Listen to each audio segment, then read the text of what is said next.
On continue un petit peu notre série d'anniversaire, et puis on en profite surtout pour réouvrir les livres d'histoire, et notamment du basket international, je vais y arriver, et de la NBA. Et on va parler d'un certain Julius Erving, Dr. J, peut-être le Jordan avant l'heure, finalement, un joueur très spectaculaire, très aérien. On va retracer un petit peu les principaux faits d'armes de sa carrière avec Melvin, puis on va en discuter ensemble après. Oui, le docteur. Alors pour l'anecdote, c'est un surnom qui lui avait été donné par un coéquipier au lycée. Et c'est un surnom qui est resté avec lui pendant toute sa carrière. Mais pour faire rapide, Dr. J, c'est un des seuls joueurs de l'histoire à avoir dominé non pas une seule ligue, mais deux ligues. C'est-à-dire qu'il a d'abord commencé en ABA, où il a gagné 2 titres de champion et 3 titres de MVP avec les New York Nets.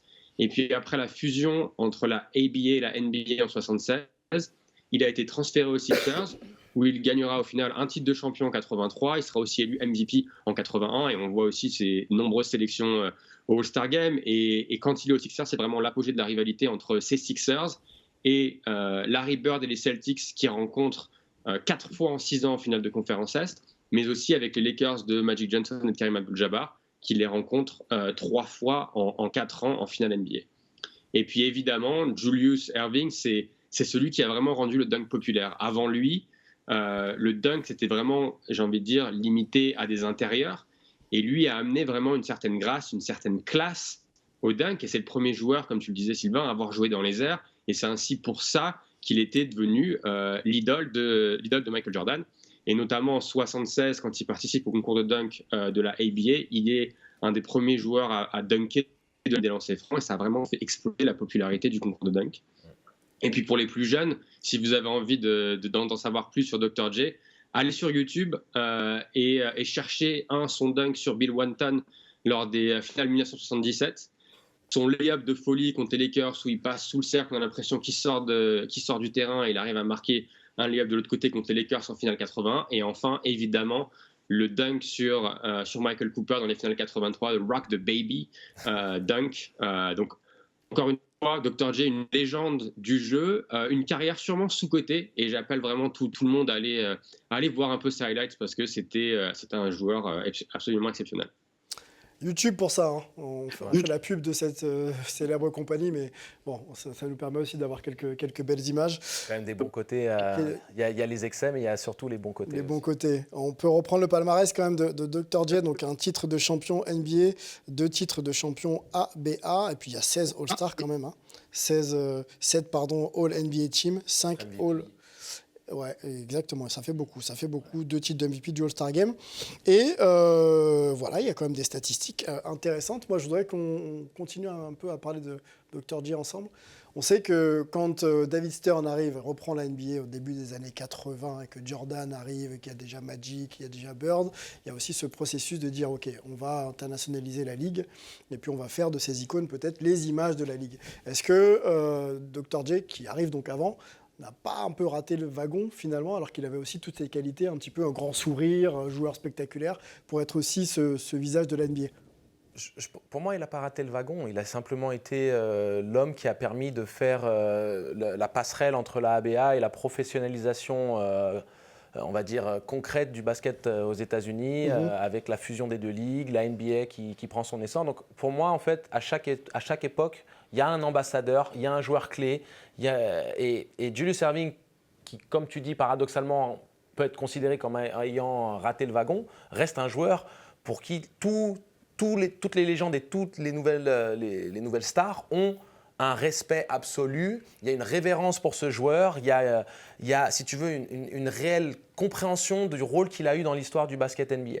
Et donc, malgré tout, Dr. J reste quand même un des joueurs les plus symboliques de la NBA, malgré le fait qu'il soit méconnu du grand public. Tu dis Dr. J, c'est pas quelque chose qui t'est inconnu, tu dis. J'ai déjà entendu ça.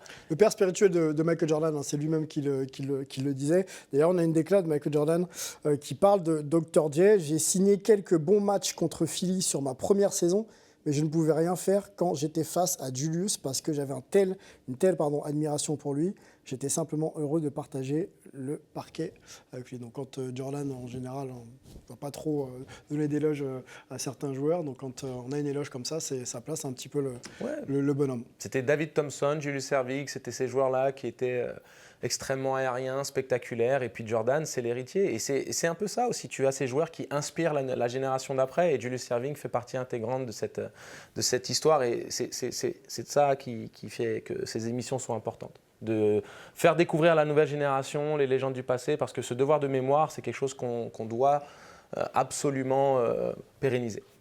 Le devoir de mémoire, Isabelle, quand on voit le travail que fait la NBA pour mettre justement ces légendes un petit peu toujours au goût du jour ou toujours représentées sur les terrains, les parquets, au All-Star Game, encore on a vu certaines légendes.